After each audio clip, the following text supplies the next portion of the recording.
അപ്പോൾ നിങ്ങൾ SSLC ഒക്കെ കഴിഞ്ഞു +1 അലോട്ട്മെന്റ് ഒക്കെ കിട്ടിയിട്ട് നിങ്ങളുടെ ക്ലാസ്സസ് ഒക്കെ സ്റ്റാർട്ട് ചെയ്തിട്ടുണ്ടാകും. പക്ഷേ ചില സ്കൂളിലൊന്നും സ്റ്റാർട്ട് ചെയ്തിട്ടുണ്ടാവില്ല.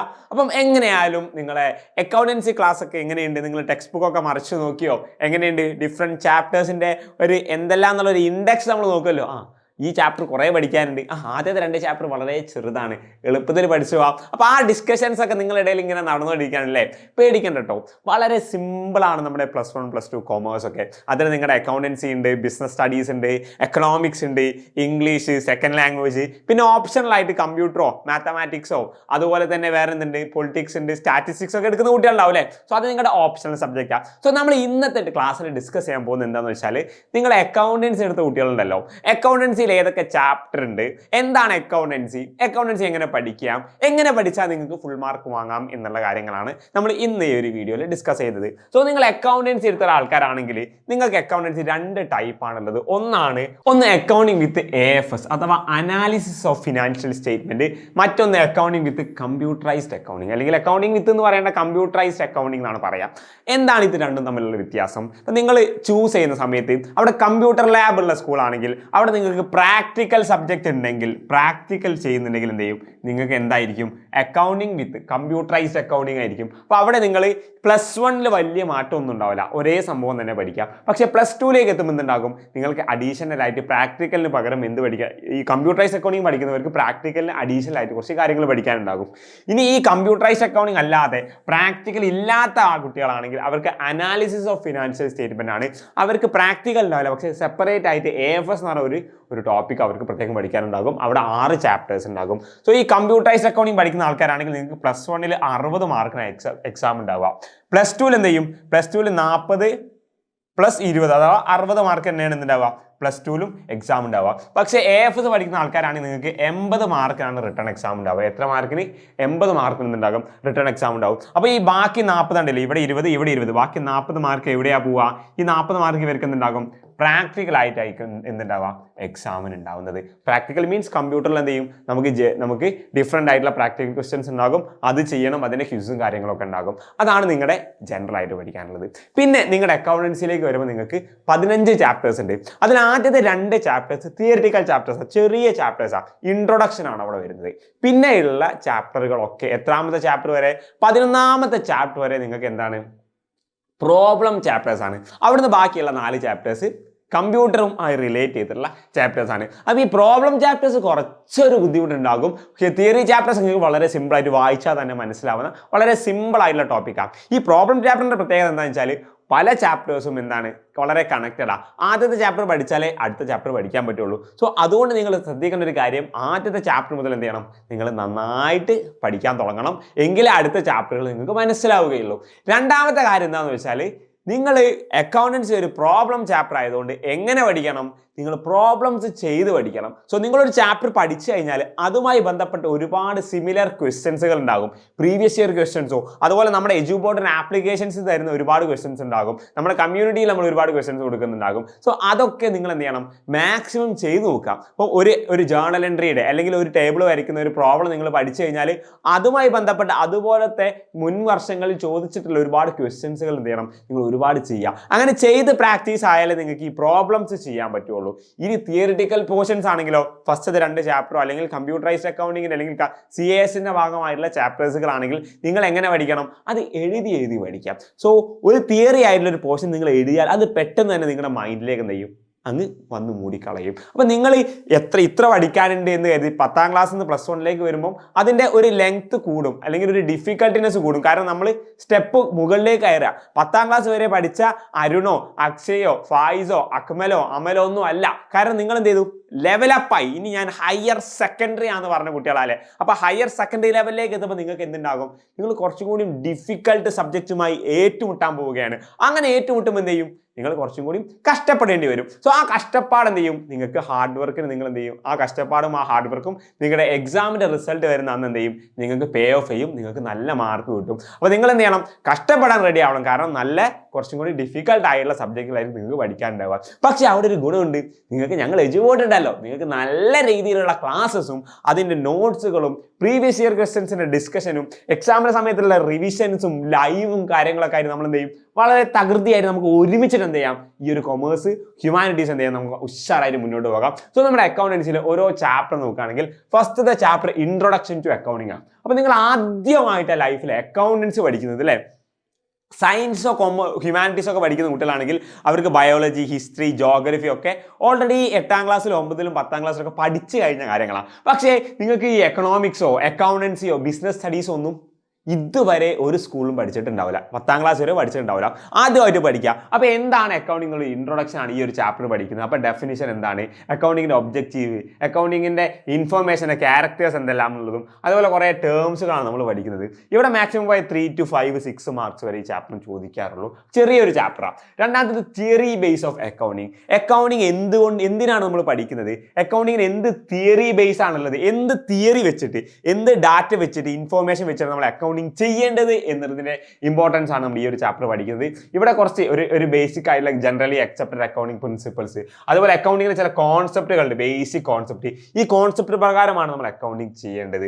അതുപോലെ അക്കൗണ്ടിങ്ങിന്റെ സ്റ്റാൻഡേർഡ്, എന്ത് സ്റ്റാൻഡേർഡ് പ്രകാരമാണ് ഈ അക്കൗണ്ടിങ് ചെയ്യേണ്ടത്. IFR എന്ന് വെച്ചാൽ ഇന്റർനാഷണൽ സ്റ്റാൻഡേർഡുകളാണ്. അതുപോലെ നമ്മുടെ ഗുഡ്സ് ആൻഡ് സർവീസ് ടാക്സ് ഉണ്ടല്ലോ, അതിനെക്കുറിച്ച് ഒരു ചെറിയ പോയിന്റുകളും പഠിക്കാനുണ്ട്. 4 മുതൽ 5 മാർക്ക് വരെയാണ് ഈ ഒരു ചാപ്റ്ററിൽ വരിക. ആദ്യത്തെ 2 ചാപ്റ്ററും എന്താണ്, ഇതേപോലെ തിയറിറ്റിക്കൽ ചാപ്റ്റർ. ഇനിയാണ് നമ്മൾ ശരിക്കത്തെ പ്രോബ്ലം ചാപ്റ്റേഴ്സ് തുടങ്ങുന്നത്. Recording of transaction. നമ്മൾ എന്ത് ചെയ്യും, ഒരു അക്കൗണ്ടന്റിന്റെ ജോബ് എന്താ, ഒരു ബിസിനസ്സിൽ നടക്കുന്ന ട്രാൻസാക്ഷൻസ് ഒക്കെ റെക്കോർഡ് ചെയ്യുക എന്നുള്ളതല്ലേ. സോ ആ റെക്കോർഡിംഗ് എങ്ങനെയാണെന്നുള്ളതാണ് ഈ 2 ചാപ്റ്റർ പഠിക്കുന്നത്. റെക്കോർഡിംഗ് ഓഫ് ട്രാൻസാക്ഷൻ 1ഉം റെക്കോർഡിംഗ് ഓഫ് ട്രാൻസാക്ഷൻ 2. ഇത് 1, ഇത് മറ്റേത് 2. ഈ 1ൽ നമ്മൾ എന്ത് ചെയ്യും, വൗച്ചിങ്, അതുപോലെ അക്കൗണ്ടിങ്ങിന്റെ ഇക്വേഷന്, ജേർണൽ എൻട്രി, ലെഡ്ജർ, ബാലൻസിങ് തുടങ്ങിയ കാര്യങ്ങളാണ് പഠിക്കുന്നത്. ഈ പഠിച്ചതിന്റെ നേരെ ഇതിന്റെ ബാലൻസ് ആണ് നമ്മൾ എന്ത് ചെയ്യുന്നത്, cash book, sale book, purchase book, sale return, purchase return, journal proper. ഈ ബുക്കുകൾ പ്രിപ്പയർ ചെയ്യാനാണ് രണ്ടാമത്തെ റെക്കോർഡിംഗ് ഓഫ് ട്രാൻസാക്ഷൻ്റെ ചാപ്റ്റർ പഠിക്കുന്നത്. ഈ 2 ചാപ്റ്ററും അത്യാവശ്യം ഇമ്പോർട്ടൻ്റ് ആണ്. ഒരു 7 മാർക്ക് വരെയൊക്കെ ചോദിക്കും, ഇവിടെ 8 മാർക്ക് വരെ ചോദിക്കും. അത്യാവശ്യം നല്ല ഇമ്പോർട്ടൻ്റ് ആയിട്ടുള്ള 2 ചാപ്റ്ററുകളാണ്. ഇത് കഴിഞ്ഞാൽ പിന്നെ നമ്മൾ പഠിക്കാൻ പോകുന്നത് ബാങ്ക് റീകൺസിലിയേഷൻ സ്റ്റേറ്റ്മെന്റ്. അതായത് ബാങ്കും അതുപോലെ നമ്മൾ പ്രിപ്പയർ ചെയ്യുന്ന ഒരു ബുക്ക് ഉണ്ട്, ക്യാഷ് ബുക്ക്. ഈ ബാങ്കിലുള്ള ഡാറ്റകളും ക്യാഷ് ബുക്കിലുള്ള ഡാറ്റയും തമ്മിൽ എന്തുണ്ടാകും, ഒരു ഡിഫറൻസ് ഉണ്ടാകും. സോ അങ്ങനത്തെ ഡിഫറൻസ് ഉണ്ടാകുമ്പോൾ അതിനെ റീകൺസിൽ ചെയ്യുന്ന, അതിനെ ശരിയാക്കുന്ന ഒരു സ്റ്റേറ്റ്മെന്റ് ആണ് എന്ത്, ബാങ്ക് റീകൺസിലിയേഷൻ സ്റ്റേറ്റ്മെന്റ്. സോ അതിലെ ബാങ്കും കാര്യങ്ങളിൽ നടക്കുന്ന ട്രാൻസാക്ഷൻസും അതിന്റെ തിയറി ആദ്യം പഠിക്കും. പിന്നെ എന്താണ് BRS എന്നുള്ളതും ആ BRSൽ ഉണ്ടാവുന്ന ഡിഫറൻസുകളുടെ കാരണങ്ങൾ എന്താ എന്നുള്ളതുമാണ് എന്ത് ചെയ്യുന്നത്. BRS മീൻസ് നമ്മുടെ ബാങ്കും ക്യാഷ് ബുക്കും തമ്മിൽ ഉണ്ടാകുന്ന ഡിഫറൻസ് ഇല്ലേ, ആ ഒരു വ്യത്യാസത്തിന്റെ കാരണങ്ങൾ എന്താണെന്നുള്ളത് പഠിക്കും. ഈ ഒരു ചാപ്റ്റർ ഉറപ്പായിട്ട് ഒരു ചോദ്യം ചോദിക്കും, എന്ത്, ഈ BRSോ അല്ലെങ്കിൽ ഈ പറഞ്ഞ ഡിഫറൻസോ വെച്ചിട്ടുള്ള ഒരു 4 മാർക്കിന്റെ ചോദ്യം എല്ലാ വർഷവും ചോദിക്കാറുണ്ട്. 5 or 6 മാർക്ക് വരെ ഫൈനൽ എക്സാമിന് ഈ പോർഷൻ ചോദിക്കും. അടുത്തത് ട്രയൽ ബാലൻസും റെക്ടിഫിക്കേഷൻ ഓഫ് എറേഴ്സും ആണ്. അതായത് നമ്മുടെ financial statement, final account prepare ചെയ്യുന്ന സമയത്ത് നമ്മൾ സമ്മറൈസ് ചെയ്തിട്ട് നമ്മുടെ എല്ലാ അക്കൗണ്ടിങ് ഡാറ്റയും സംഗ്രഹിച്ചതിന് ശേഷം പ്രിപ്പയർ ചെയ്യുന്ന ഒരു സ്റ്റേറ്റ്മെന്റ് ആണ് എന്ത്, ട്രയൽ ബാലൻസ് എന്ന് പറയുന്നത്. അതുപോലെ അവിടെ ഒരുപാട് മിസ്റ്റേക്ക്, നമ്മുടെ അക്കൗണ്ടിങ്ങിൽ എന്തെങ്കിലും മിസ്റ്റേക്കുകൾ വരുത്തിയിട്ടുണ്ടെങ്കിൽ ആ മിസ്റ്റേക്ക് എങ്ങനെ റെക്ടിഫൈ ചെയ്യാം, ആ എററുകൾ, മിസ്റ്റേക്കുകളെ എങ്ങനെ റെക്ടിഫൈ ചെയ്യാം, അതെങ്ങനെ ശരിയാക്കാം എന്നുള്ളതാണ് ഈ ഒരു ചാപ്റ്റർ നമ്മൾ പഠിക്കുന്നത്. ഇവിടെ 5 മുതൽ 6 മാർക്ക് വരും. ഈ ട്രയൽ ബാലൻസോ അല്ലെങ്കിൽ റെക്ടിഫിക്കേഷനോ എല്ലാ വർഷവും ഒരു 5 മാർക്ക് എന്ത് ചെയ്യും, എക്സാമിന് ചോദിക്കാറുണ്ട് കേട്ടോ. അടുത്തത് ഡിപ്രിസിയേഷൻ പ്രൊവിഷൻ റിസീവ്. നമ്മളൊരു വലിയൊരു അസറ്റ്, ഒരു മെഷീനറി ഒക്കെ വാങ്ങിയാൽ അതിന് തേയ്മാനം സംഭവിക്കും അല്ലേ. ഓരോ വർഷം കൂടുന്നതോറും അതിൻ്റെ വില കുറയും ഉപയോഗിക്കുന്നതിനനുസരിച്ച് അല്ലേ. അങ്ങനെ ഉപയോഗിക്കുന്നതിനനുസരിച്ച് അതിങ്ങനെ തേയ്മാനം സംഭവിക്കുന്നതിൻ്റെ അക്കൗണ്ടിങ് ആണ് നമ്മൾ എന്ത് ചെയ്യുന്നത്, ഈ ഒരു ചാപ്റ്റർ പഠിക്കുന്നത്. അതുപോലെ പ്രൊവിഷൻ റിസർവ് എന്നുള്ള മറ്റൊരു പോർഷൻ ഉണ്ട്. അത് ഇവിടെ പറഞ്ഞാൽ നിങ്ങൾക്ക് മനസ്സിലാവില്ല, കുറച്ച് കഴിയുമ്പോൾ ഈ പാഠത്തിലേക്ക് എത്തുമ്പോൾ നിങ്ങൾ ഡീറ്റെയിൽ ആയിട്ട് മനസ്സിലാകും. സോ അതിന്റെ തിയറിയും അതുപോലെ അതിന്റെ അക്കൗണ്ടുകൾ പ്രിപ്പയർ ചെയ്യുന്നത് എങ്ങനെയെന്നുള്ളതാണ് ഈ ഒരു ചാപ്റ്റർ പഠിക്കുന്നത്. ഈ ഡിപ്രിസിയേഷനുമായി ബന്ധപ്പെട്ട ഒരു 3 or 4 മാർക്കിന് എല്ലാ വർഷവും എക്സാമിന് ചോദിക്കും. ചെറിയ വെയിറ്റേജുള്ള ഒരു ചാപ്റ്ററും കൂടിയാണ്. പിന്നെ ഉള്ളത് ബിൽ ഓഫ് എക്സ്ചേഞ്ച്. എന്താ ബിൽസ് ഓഫ് എക്സ്ചേഞ്ച് എന്ന് വെച്ചാൽ, നിങ്ങളുടെ കയ്യിൽ ഒരു ബില്ല് ഉണ്ടെങ്കിൽ ആരെങ്കിലും ആ ബില്ലിന്റെ പൈസ നിങ്ങൾക്ക് തരാനുണ്ടെങ്കിൽ, ഇപ്പോൾ ഫോർ എക്സാമ്പിൾ നിങ്ങളൊരു സാധനം വിറ്റു, ആ 10,000 രൂപയുടെ സാധനമാണ് നിങ്ങൾ വിറ്റത്. സോ 10,000ന്റെ സാധനത്തിന് അയാൾ പൈസ തന്നിട്ടില്ല, അപ്പം ആ ഒരു ബില്ലിന്റെ പൈസ അയാൾ തരാനുണ്ട്. അപ്പം അയാൾ എഴുതി തന്നു, ഈ ഒരു 10,000 രൂപ ഞാൻ തരാണ്ടെന്ന് അയാൾ ഒപ്പൊക്കെ ഉള്ള ഒരു ബില്ല് നിങ്ങൾക്ക് തന്നു. സോ നിങ്ങൾ ഈ ബില്ല് ഒരു ബാങ്കിൽ കൊണ്ടുപോയി കൊടുത്താൽ നിങ്ങൾക്ക് എന്തുണ്ടാവും, ബാങ്ക് പൈസ തരും. ബാങ്ക് 10,000 തരില്ല, ബാങ്ക് ഒരു 9,900 രൂപ തരും. 100 രൂപ വരെ കമ്മീഷൻ ആക്കി എടുക്കും 100 രൂപ എന്ത് ചെയ്യും അവരെ കമ്മീഷൻ ആക്കി ഇട്ടെടുക്കും. അപ്പോൾ അങ്ങനെയുള്ള അക്കൗണ്ടിങ് ചെയ്യുന്നതാണ് എന്ത് ബിൽ ഓഫ് എക്സ്ചേഞ്ച് എന്ന് പറയുന്നത്. ഇതൊന്നും ഒരു മാർക്ക് എന്ത് ചെയ്യും എല്ലാ വർഷവും ചോദിക്കാറുണ്ട്. നെക്സ്റ്റ് നിങ്ങളുടെ ഫിനാൻഷ്യൽ സ്റ്റേറ്റ്മെന്റ് 1, ഫിനാൻഷ്യൽ സ്റ്റേറ്റ്മെന്റ് 2. അതായത് ഒരു ബിസിനസ്സിൽ എത്ര ലാഭം, പ്രോഫിറ്റ് അല്ലെങ്കിൽ ലോസ്, നഷ്ടം എത്ര എന്നുള്ളത് കണക്കാക്കുന്നതാണ് trading and profit and loss account. So ആ trading and profit and loss അക്കൗണ്ടും നമ്മുടെ ബിസിനസിന്റെ പൊസിഷൻ അറിയുന്ന ബാലൻസ് ഷീറ്റ് എന്ന് പറഞ്ഞാൽ BS, ഫിനാൻഷ്യൽ സ്റ്റേറ്റ്മെന്റ് ഫൈനലാണ് ബാലൻസ് ഷീറ്റ്. ഇത് രണ്ടും പ്രിപ്പയർ ചെയ്യാൻ പഠിപ്പിക്കുന്നതാണ് എന്ത് ഫിനാൻഷ്യൽ സ്റ്റേറ്റ്മെന്റ് 1. അതുപോലെ ഈ പ്രോഫിറ്റ് ആൻഡ് ലോസ് അക്കൗണ്ടും ബാലൻസ് ഷീറ്റിലും കുറച്ച് അഡ്ജസ്റ്റ്മെന്റുകൾ ഉണ്ടാകും. ആ അഡ്ജസ്റ്റ്മെന്റുകൾ നിങ്ങൾ പിന്നീട് നിങ്ങൾ പഠിക്കും. സോ ആ ഒരു അഡ്ജസ്റ്റ്മെന്റുകൾ പഠിപ്പിക്കുന്ന ചാപ്റ്ററാണ് ഈ ഫിനാൻഷ്യൽ സ്റ്റേറ്റ്മെന്റ് 2 എന്നുള്ളത്. സോ ഇത് രണ്ടും വളരെ ഇമ്പോർട്ടന്റ് ആണ്. ഇത് പഠിച്ചാൽ, ഈ ഫസ്റ്റ് ചാപ്റ്റർ പഠിച്ചാലേ ഈ സെക്കൻഡ് ചാപ്റ്റർ പഠിക്കാൻ പറ്റുള്ളൂ. ഈ ചാപ്റ്ററിനാണ് നിങ്ങൾക്കുള്ള 8 മാർക്കിന് ചോദ്യം ചോദിക്കുക. ഈ ഒരു ഫിനാൻഷ്യൽ സ്റ്റേറ്റ്മെന്റ് 2 എന്നായിരിക്കും നിങ്ങൾക്ക് 8 മാർക്കിന് ചോദ്യം ചോദിക്കുക. ഈ 8 മാർക്കിന് ചോദ്യം എഴുതണമെങ്കിൽ ആദ്യം എന്ത് ചെയ്യണം? ഈ 2 കാര്യം പഠിക്കണം. ഈ 2 കാര്യം പഠിക്കണമെങ്കിൽ ഈ ഒരു ചാപ്റ്റർ പഠിക്കണം. മനസ്സിലായോ? സോ അപ്പം ഇത് രണ്ടും എന്ത് ചെയ്യും അത്യാവശ്യം വലിയ രീതിയിൽ ഇമ്പോർട്ടൻസ് ഉള്ള ചാപ്റ്റർ ആണ്. അവസാനത്തെ പ്രോബ്ലം ചാപ്റ്റർ ആണ് അക്കൗണ്ടിങ് ഫോർ ഇൻകംപ്ലീറ്റ് റെക്കോർഡ്. അതായത് നിങ്ങൾ കംപ്ലീറ്റ് റെക്കോർഡ് ഒന്നും ചെയ്യുന്നില്ല എന്ന് വിചാരിക്കുക. ഒരു ബിസിനസിന്റെ അക്കൗണ്ട് ചെയ്യാന്ന് വെച്ചാൽ എന്താണ്? അവിടുത്തെ ഫുൾ ഡാറ്റാസ് നമ്മൾ റെക്കോർഡ് ചെയ്യും. പക്ഷേ നമ്മൾ ഫുൾ ഡാറ്റ റെക്കോർഡ് ചെയ്യാതെ ഇൻകംപ്ലീറ്റ് ആയിട്ടാണ് റെക്കോർഡ് ചെയ്യുന്നതെങ്കിൽ നമുക്ക് ആവശ്യമുള്ള ഡാറ്റ മാത്രമാണ് റെക്കോർഡ് ചെയ്യുന്നത്. ചുരുക്കി പറഞ്ഞാൽ നമ്മുടെ കയ്യിൽ ഫിനാൻഷ്യൽ സ്റ്റേറ്റ്മെന്റ്, അതായത് അക്കൗണ്ടിങ് ചെയ്യാനുള്ള ഡാറ്റകളൊന്നുമില്ല. അങ്ങനെ ഇല്ലാത്ത ഡാറ്റ വെച്ച് നമ്മൾ ഈ ഒരു അക്കൗണ്ടിങ് ചെയ്തതാണ് എന്ത് പറയുന്നത് അക്കൗണ്ടിങ് ഫോർ ഇൻകംപ്ലീറ്റ് റെക്കോർഡ്സ് എന്ന് പറയുന്നത്. സോ അവിടെ ഡിഫറെൻറ്റ് കാര്യങ്ങൾ പഠിക്കാനുണ്ടാകും. അതിലൊരു 3 മുതൽ 5 മാർക്ക് 6 മാർക്ക് വരെ എക്സാമിന് ചോദിക്കും. പിന്നെ ഉള്ളതൊക്കെ നമ്മുടെ കമ്പ്യൂട്ടറൈസ്ഡ് അക്കൗണ്ടിങ്ങുമായി ബന്ധപ്പെട്ട് കമ്പ്യൂട്ടർ എങ്ങനെ നമുക്ക് അക്കൗണ്ടിങ്ങിൽ അപ്ലൈ ചെയ്യാം എന്നുള്ള കാര്യങ്ങൾ. അവിടെ നമുക്ക് വളരെ ബേസിക് ആയിട്ടുള്ള ഹാർഡ്വെയർ, സോഫ്റ്റ്വെയർ, ആരാണ് കമ്പ്യൂട്ടർ യൂസ് ചെയ്യുന്നത്, നമ്മുടെ ഓപ്പറേറ്റിംഗ് സിസ്റ്റം എന്താണ്, കമ്പ്യൂട്ടറിന്റെ കോമ്പണൻസ്, കീബോർഡ്, അതുപോലെ mouse, input device, output device, അങ്ങനത്തെ കാര്യങ്ങളൊക്കെ പഠിക്കുന്നത് സിമ്പിൾ ചാപ്റ്ററാണ്. അടുത്തത് കമ്പ്യൂട്ടറൈസ്ഡ് അക്കൗണ്ടിംഗ് സിസ്റ്റം. എന്താണ് ഈ കമ്പ്യൂട്ടറൈസ്ഡ് അക്കൗണ്ടിംഗ് സിസ്റ്റം? കമ്പ്യൂട്ടർ ഉപയോഗിച്ചുള്ള അക്കൗണ്ടിംഗ് സിസ്റ്റം എങ്ങനെയാണ്? മാനുവൽ അക്കൗണ്ടിങ്ങും കമ്പ്യൂട്ടറൈസ്ഡ് അക്കൗണ്ടിങ്ങും, മനുഷ്യൻ സ്വന്തമായിട്ട് ചെയ്യുന്നതും കമ്പ്യൂട്ടർ ഉപയോഗിച്ച് ചെയ്യുമ്പോണ്ടാകുന്ന വ്യത്യാസങ്ങൾ, അതുമായി ബന്ധപ്പെട്ട അതിന്റെ അഡ്വാൻറ്റേജ് എന്താണ്, അതിന്റെ ഗുണവും ദോഷവും എന്താണെന്ന് പഠിക്കുന്നത്. അടുത്തത് സ്ട്രക്ചറിങ് ഡാറ്റാബേസ് ഫോർ അക്കൗണ്ടിങ്. ഒരു അക്കൗണ്ടിങ് ചെയ്യാൻ വേണ്ടിയിട്ട്, ഒരു കമ്പ്യൂട്ടർ ഉപയോഗിച്ച് അക്കൗണ്ടിങ് ചെയ്യാൻ അതിനെ എങ്ങനെ നമ്മൾ സ്ട്രക്ചർ ചെയ്യുന്നു എന്നുള്ളതാണ്. ഡാറ്റാബേസും ഒരു ഡാറ്റ ഓർഗനൈസ് ചെയ്യുന്നതൊക്കെയാണ് ഈ ഒരു ചാപ്റ്റർ പഠിക്കുന്നത്. Next accounting system using DBMS, database management system ഉപയോഗിച്ചിട്ട് നമ്മൾ എങ്ങനെയാണ് അക്കൗണ്ടിങ് ചെയ്യുക എന്നുള്ളതാണ് ഈ ഒരു 15ാമത്തെ നിങ്ങളുടെ അവസാനത്തെ ചാപ്റ്റർ പഠിക്കുന്നത്. അതിൽ എന്താണ് ഡാറ്റാബേസിലുള്ള ടേബിള്, ഫോംസ്, ക്വയറീസ്, റിപ്പോർട്ട്, അങ്ങനെ പല കാര്യങ്ങളും പഠിക്കുന്നുണ്ട്. സോ അത് അവിടെ എന്ത് ചെയ്യും നിങ്ങൾ ഡീറ്റെയിൽ ആയിട്ട് പഠിക്കും. അപ്പം ഇത്തം ചുരുക്കി പറഞ്ഞാൽ 11 എത്ര ചാപ്റ്റേഴ്സ് ഉണ്ട്? 6 ചാപ്റ്റേഴ്സ് നിങ്ങൾക്ക് തിയറിറ്റിക്കലും ബാക്കി വരുന്ന 9 ചാപ്റ്റർ പ്രാക്ടിക്കൽ ആയിട്ട്, അഥവാ പ്രോബ്ലം ചാപ്റ്റേഴ്സും ആണ്.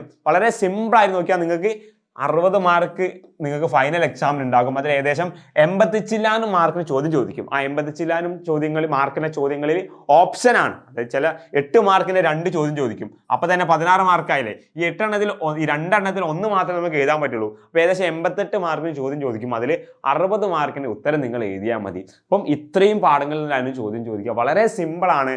നിങ്ങൾ ഒന്ന് മനസ്സറിഞ്ഞിരുന്നാൽ നമ്മുടെ ടീച്ചേഴ്സിന്റെ ക്ലാസ് ഒക്കെ കണ്ട് നല്ല രീതിയിൽ നമ്മുടെ എക്സാംസ് ഒക്കെ അറ്റൻഡ് ചെയ്ത് നോട്ട്സ് ഒക്കെ പഠിച്ചു കഴിഞ്ഞാൽ തന്നെ സുഖമായിട്ട് എന്ത് ചെയ്യും ഈ 60ൽ 60 മാർക്ക്, ഇനി AFS പഠിക്കുന്ന ആൾക്കാരാണെങ്കിൽ 80ൽ 80 മാർക്ക് എന്ത് ചെയ്യും നിങ്ങൾക്ക് വാങ്ങാൻ പറ്റും. അപ്പൊ നിങ്ങൾ നന്നായി പഠിക്കൂലേ, നല്ല രീതിയിൽ മാർക്ക് വാങ്ങൂലേ. അപ്പൊ നമുക്ക് എന്ത് ചെയ്യാം, നിങ്ങളുടെ എക്സാമിന്റെ സമയത്ത് മാർക്ക് വാങ്ങിയിട്ട് നിങ്ങളെ സന്തോഷിക്കുന്ന ഒരു മുഖം മനസ്സിൽ കണ്ടിട്ട് നിങ്ങൾ എന്ത് ചെയ്യണം, പഠിക്കണം. അത് ഞങ്ങൾക്കും കാണാമോ, നിങ്ങൾ പഠിക്കുമ്പോൾ നിങ്ങളുടെ കൂടെ ഞങ്ങൾ ഉണ്ടാകും. നമുക്ക് എന്ത് ചെയ്യാം, നല്ല രീതിയിൽ ഇനി അങ്ങോട്ട് നമ്മുടെ ജേർണി തുടങ്ങാം.